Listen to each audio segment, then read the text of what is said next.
नमस्कार student, DD study classes पर आपका स्वागत है। आज हम गुटनिरपेक्ष आंदोलन के बारे में पढ़ेंगे। इसके संबंध में बहुत सारे प्रश्न के क्वेश्चनों के आंसर देने की कोशिश करेंगे, उसके बारे में चर्चा करेंगे।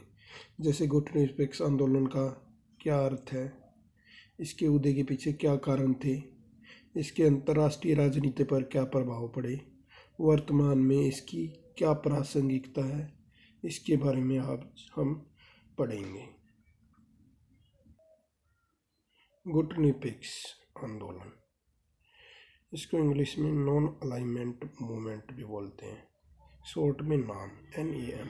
इसकी फुल फॉर्म क्या हुई? N से नॉन, A से अलाइनमेंट, M से मूवमेंट, नाम भी कहा जाता है। एग्जाम में आ जाए गुटनिरपेक्ष आंदोलन के बारे में बताइए या नाम के बारे में बताइए, दोनों बात एक ही है। अब यहाँ पर गुटनिरपेक्षता का अर्थ देखते हैं। सबसे पहले गुट क्या होता है? दो से अधिक देशों का समूह या गठबंधन, उसको गुट कहा जाता है।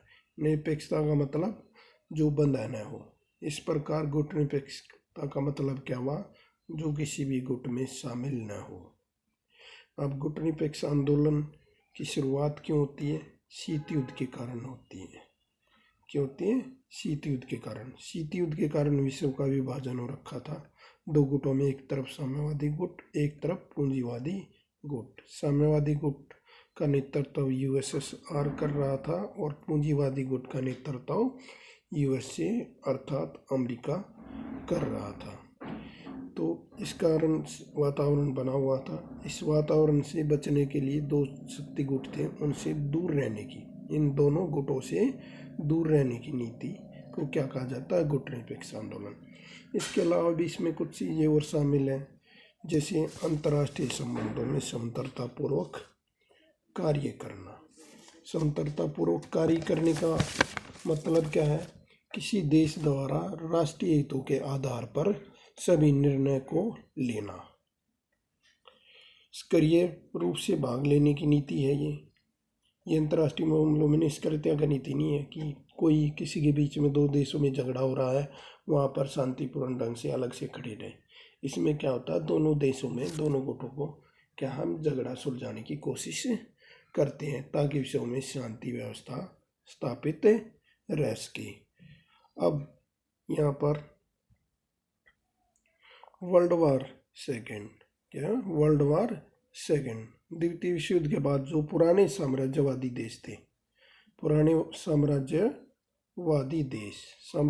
देश कौन से थे? UK, ब्रिटेन हो गया, ये क्या हो गए? कमज़ोर हो गए और ये जो गुलाम देश थे, उपनिवेश थे, उन पर नियंत्रण नहीं रख सकते थे। इसी कारण भारत भी आज़ाद हुआ और देश भी 1950 और 60 के दशक में बहुत देश आज़ाद हुए। और इन देशों के सामने पहले शुरू में तो दो विकल्प थे, एक साम्यवादी और दूसरा पूंजीवादी गुट था, जब तक कि 1961 में गुटनिरपेक्ष आंदोलन की शुरुआत नहीं हुई। जैसे ही दूसरे गुटनिरपेक्ष आंदोलन की शुरुआत हुई तो इन देशों के पास तीन विकल्प थे। विकल्प क्या था? ऑप्शन। हम तीन चीज़ों में से किसी के भी साथ जा सकते हैं। ऑप्शन होता है हमारे पास कि हम चाय पिए या कॉफ़ी पिए, वो क्या है? ऑप्शन, विकल्प है। इसी प्रकार हमारा पास जाने के लिए भी विकल्प था, हम पूंजीवादी गुट के साथ जाए, ये एक ऑप्शन था। दूसरा विकल्प था साम्यवादी गुट के सामने जाए, ये तो थे ही पहले।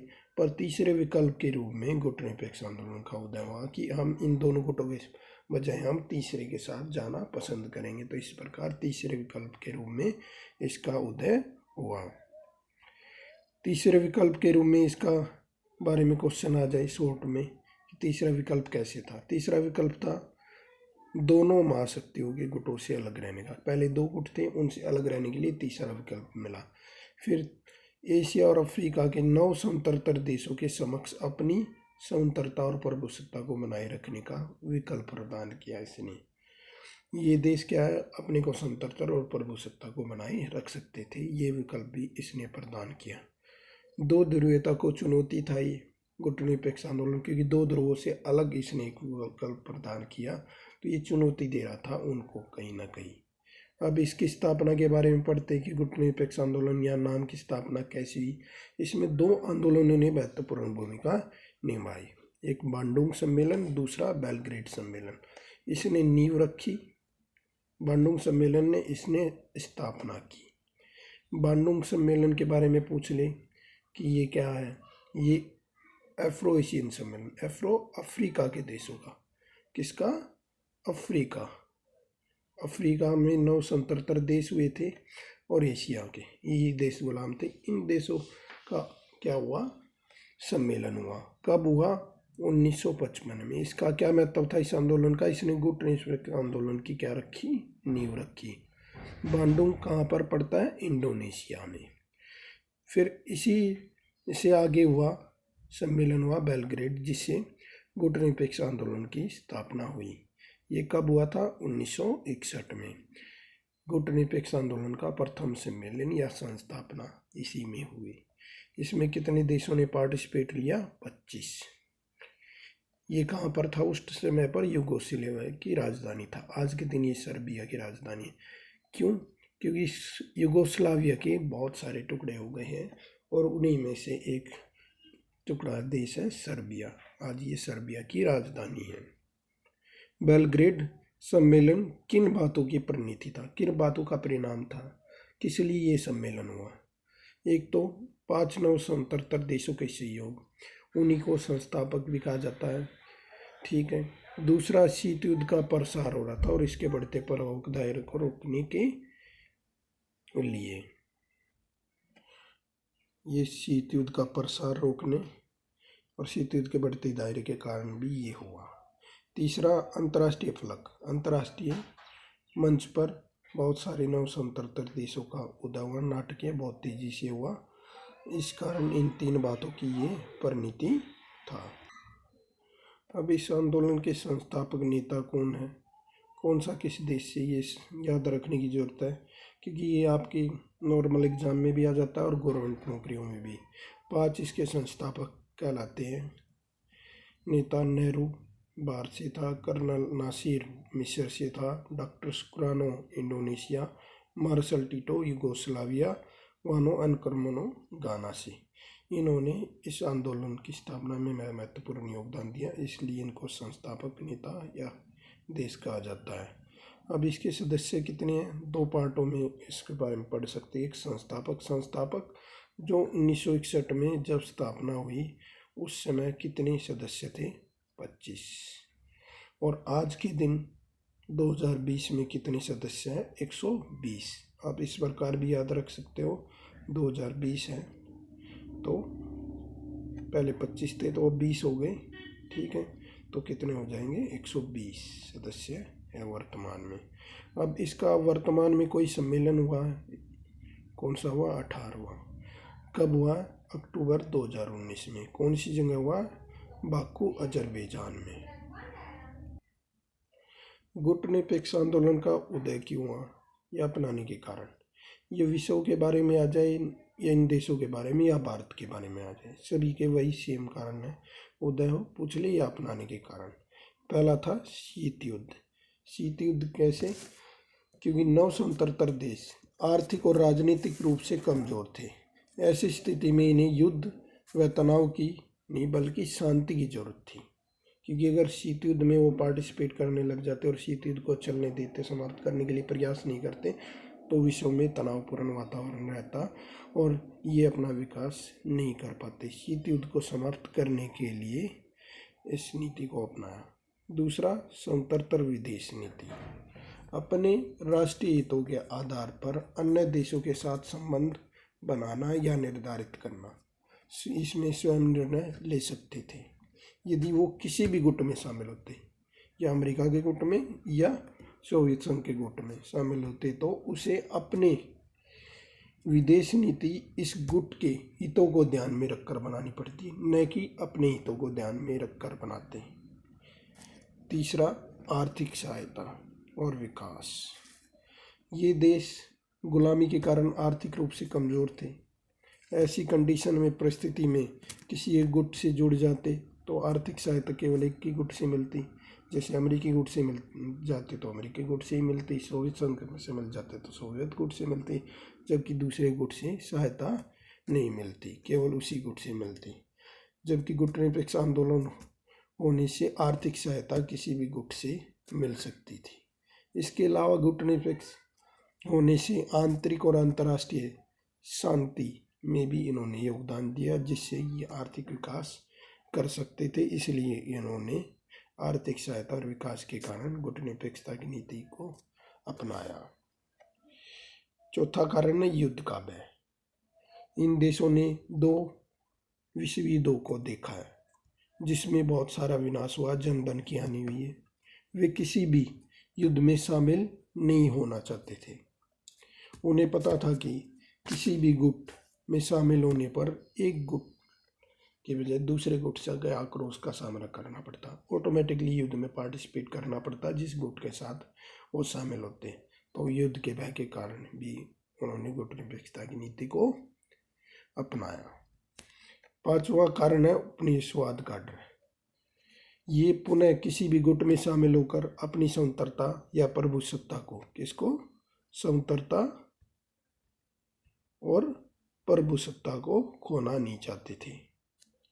उनका विश्वास था कि विकसित देश संधियों के माध्यम से इनका दोबारा से शोषण करने लगेंगे। क्या करने लगेंगे? दोबारा से शोषण करने लगेंगे। इसके अलावा भी बहुत सारे कारण हैं। अब यहाँ पर आप एग्जाम में ये चीज़ें बनाते हो, देते हो, उसके अलावा डायग्राम के द्वारा भी इन चीज़ों को दिखाओ, जिससे आपको रिप्रेजेंटेशन अच्छी तरह होगा और आपके मार्क्स भी अच्छे आएंगे। जैसे उदय के कारण, शीत युद्ध, स्वतंत्र विदेश नीति, युद्ध का भय, आर्थिक सहायता प्राप्त करना। अब नेहरू की नाम नीति के 2 देश से पूछ ले तो 2 देशों में क्या हो जाता है आपका? एक तो शीत युद्ध को समाप्त करना, दूसरा आर्थिक सहायता प्राप्त करना, तीसरा स्वतंत्र विदेश नीति को बनाना। तो कोई भी लिख सकते हो इनमें से।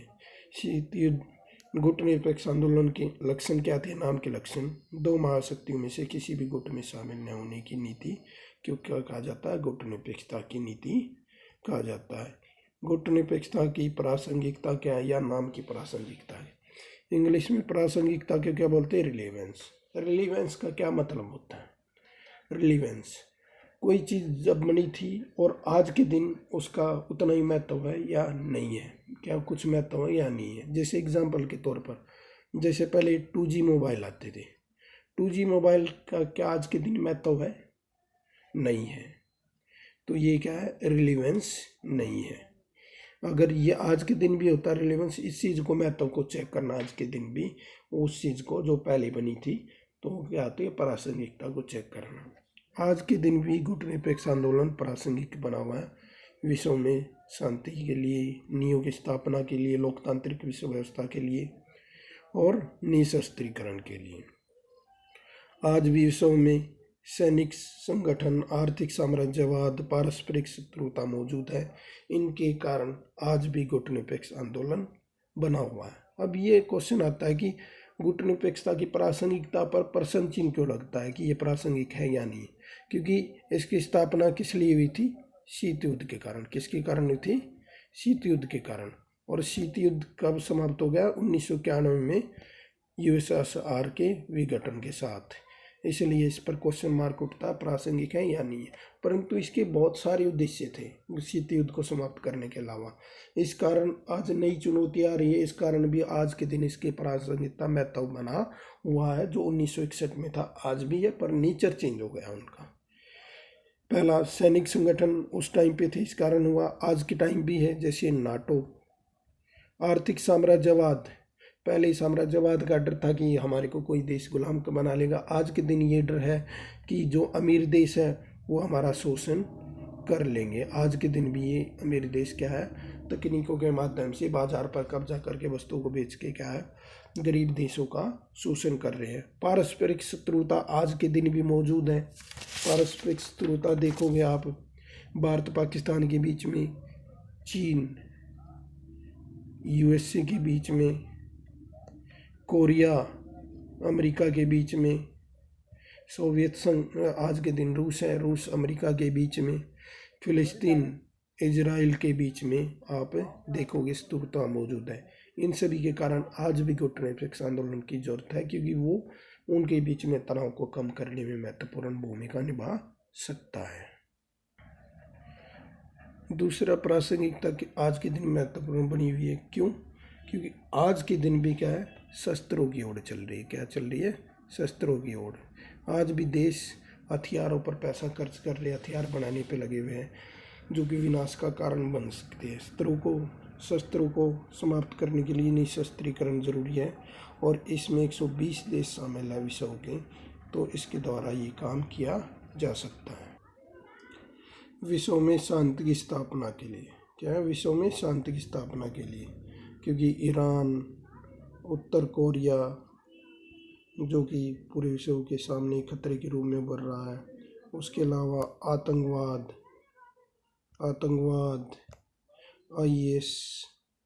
आईएस, इन सभी समस्याओं को समाप्त करने के लिए विश्व में शांति स्थापना के लिए भी घुटने के आंदोलन की आवश्यकता है। चौथा कारण आ जाता है न्यू इंटरनेशनल इकोनॉमिक ऑर्डर की स्थापना करना।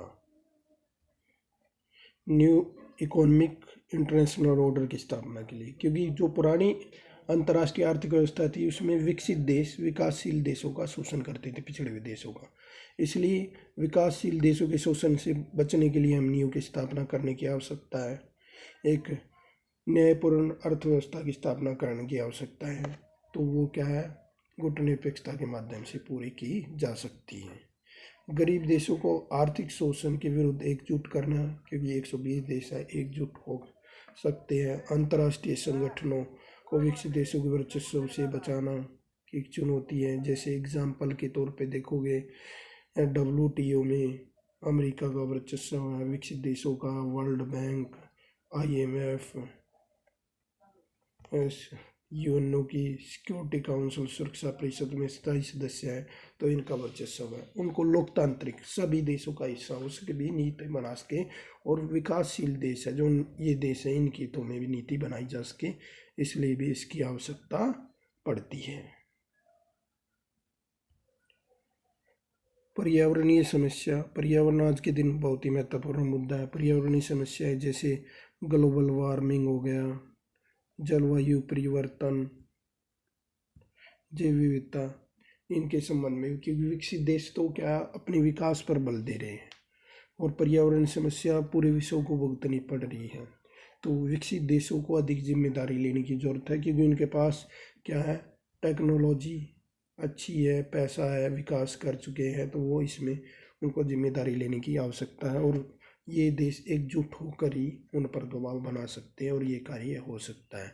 फिर आ जाता है, ये देश गरीब है, बेरोजगारी है, शिक्षा है, इन समस्याओं के समाधान के लिए भी गुटनिरपेक्ष आंदोलन की प्रासंगिकता है। इस प्रकार उपरोक्त समस्याओं के कारण, उपरोक्त तथ्यों के कारण आज भी गुटनिरपेक्ष आंदोलन का महत्व बना हुआ है। गुटनिरपेक्ष आंदोलन पृथकता से अलग है। पृथकता और गुटनिरपेक्षता में अंतर क्या है? पृथकता क्या है? अंतर्राष्ट्रीय मामलों से काट कर रखना। जो अंतर्राष्ट्रीय मामले हो रहे हैं उनमें हमें कोई लेना देना नहीं है, हम बिल्कुल अलग अपनी ज़िंदगी जी रहे हैं। एग्जाम्पल के तौर पर अमेरिका में 1787 में स्वतंत्रता संघर्ष के द्वारा आज़ाद हुआ, वहाँ पर सत्ता, लोकतांत्रिक सत्ता स्थापित हुई, और वर्ल्ड वार 1 प्रथम विश्व युद्ध तक वो किसी देश से कोई लेना देना नहीं रखा। उन्होंने अपनी विदेश नीति में इस अवधि के दौरान अंतर्राष्ट्रीय मामलों से उन्होंने अपने आप को अलग रखा। ये क्या? पृथकता की नीति। जबकि गुटनिरपेक्षता की नीति पृथकता नहीं है। इसमें क्या है, दो प्रतिद्वंदी आपस में झगड़ा हो रहा है, उनके बीच में सक्रिय भूमिका निभाई जाती है ताकि उनको समझा जा सके और उसको समाधान किया जा सके। अब आ जाता है गुटनिरपेक्षता और तटस्थता में अंतर है। दोनों अलग अलग हैं। तटस्थता का मतलब होता है युद्ध में शामिल न होने की नीति।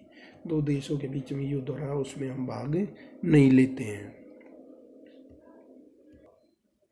तटस्थता की नीति का पालन करने वाले देशों के लिए यह जरूरी नहीं है कि वह युद्धों को समाप्त करने में मदद करे, जबकि इसमें क्या होता है, गुटनिरपेक्षता की नीति में युद्धों को समाप्त करने में मदद करते हैं। इसमें क्या होता है, तटस्थता में युद्धों में संलग्न नहीं होते, शामिल नहीं होते। इसमें क्या है, गुटनिरपेक्षता की नीति में युद्धों में शामिल होते ताकि इसको समाप्त किया जा सके। तटस्थता में न युद्ध की स्थिति में सही गलत होने के बारे में उनका कोई पक्ष नहीं लेते, जबकि गुटनिरपेक्षता में सही का पक्ष लिया जाता है। गुटनिरपेक्षता का अर्थ धर्म तटस्थता का धर्म निभाना नहीं है। इसमें क्या होता है, दूसरे देशों के बीच युद्ध होने को टालने के लिए काम किया जाता है और दोनों युद्धों के लिए क्या प्रयास किया जाता है ताकि उसको समाप्त किया जा सके। अब गुटनिरपेक्षता की नीति कोई पलायन की नीति नहीं है। क्यों? ये न तो नकारात्मक है, नहीं निष्क्रियता चलनी पड़ेगा, हमें कोई मतलब नहीं है किसी का कोई किस प्रकार से क्या हो रहा है। गुटनिरपेक्षता की नीति में अंतर्राष्ट्रीय मामलों में सक्रिय रूप से महत्वपूर्ण भूमिका निभाई जाती है, एक्टिवली पार्टिसिपेट किया जाता है ताकि उन देशों के बीच में मतभेदों को रोका जा सके और युद्ध होने से रोका जा सके। इसमें प्रतिद्वंदियों के बीच में संवाद किया जाता, बातचीत की जाती है, बीच में मीडिएटर का काम किया जाता है, बिचौलिए का, ताकि उनके बीच में जो अविश्वास बना हुआ है, जो गलतफहमियाँ, उनको दूर किया जा सके। जैसे भारत ने कोरिया संकट के दौरान ये काम किया था। इस प्रकार पृथकता, पलायन की नीति, इनसे क्या है, गुटनिरपेक्षता की नीति अलग है, क्योंकि वो सक्रियता की नीति अंतर्राष्ट्रीय मामलों में सक्रिय भूमिका निभाई जाती है। भारत की नाम की नीति का महत्व क्या है? भारत के लिए नाम नीति का महत्व क्या है? इसके द्वारा अंतर्राष्ट्रीय मुद्दों पर अपने पक्षों को रखने का मंच प्रदान किया है। भारत को मंच प्रदान किया क्योंकि वो 20 देशों के सामने अपनी समस्या रखता है, उनको एकजुट करता है और विकसित देशों पर प्रेशर बनाता है। इसके कारण दोनों देशों से आर्थिक सहायता प्राप्त की, अपनी स्वतंत्र विदेश नीति का निर्माण किया। किसी भी देश के साथ वो संबंध निर्धारित कर सकता, अमेरिका के साथ भी और रूस के साथ भी। अंतर्राष्ट्रीय सम्मान भी बढ़ा, इसके कारण यूएन में महत्वपूर्ण स्थान प्राप्त हुआ। इसी कारण क्या है, सिक्योरिटी काउंसिल, सुरक्षा परिषद की स्थायी सदस्यता का दावा भी करता है। शांतिपूर्ण वातावरण भी प्राप्त हुआ है इसके कारण। डियर स्टूडेंट, ये आज हुई गुटनिरपेक्षता के बारे में, जिसमें आपका पूरा टॉपिक समाप्त हो गया। डीडी स्टडी क्लासेज को सब्सक्राइब करें, लाइक करें, शेयर करें। धन्यवाद।